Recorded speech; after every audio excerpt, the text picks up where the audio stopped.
All right, it's like quarter to one, 20 of one. Did with a lot of adjustments get this to pop off a little bit, but every time it fired, it moved a bunch of carbon and crap around in the combustion chamber.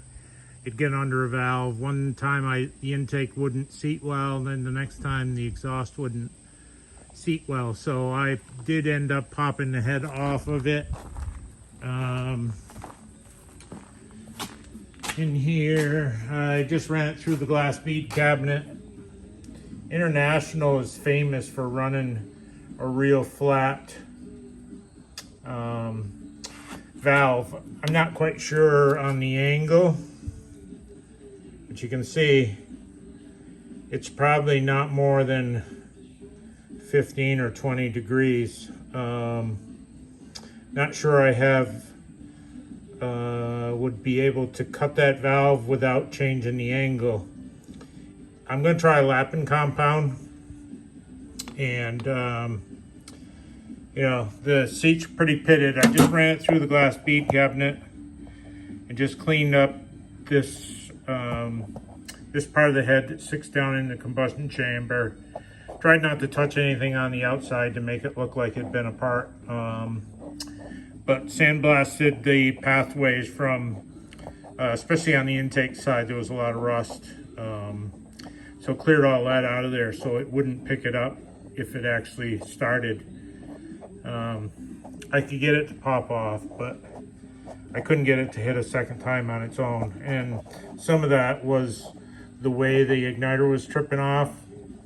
That finger on the igniter was dragging pretty good, so it wasn't snapping off nice and fast. So I made some adjustments. I moved rods around and finally got it to fire. But like I say, I couldn't get it to hit the second time on its own. So it'd lose so much compression, it just didn't have enough oomph.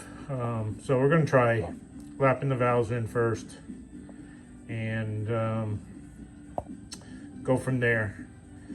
Supposed to have rain for the next couple days, so probably won't get much of an opportunity to work on it outside. I can get the head done maybe.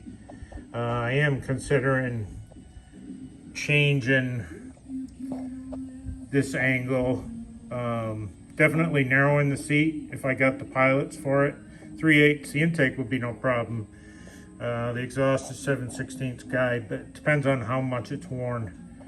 I probably have pilots a couple thousandths over, but if it's more than that, I probably won't be able to hit it with the stones. But I'd love to narrow the seat and change it up to 45, and then you could cut a 30-degree bottom angle and a 60-degree top angle and narrow those seats up. A wide seat just gives you more opportunity for something to stick under it.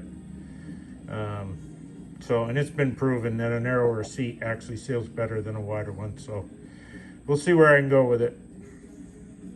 That's it for today.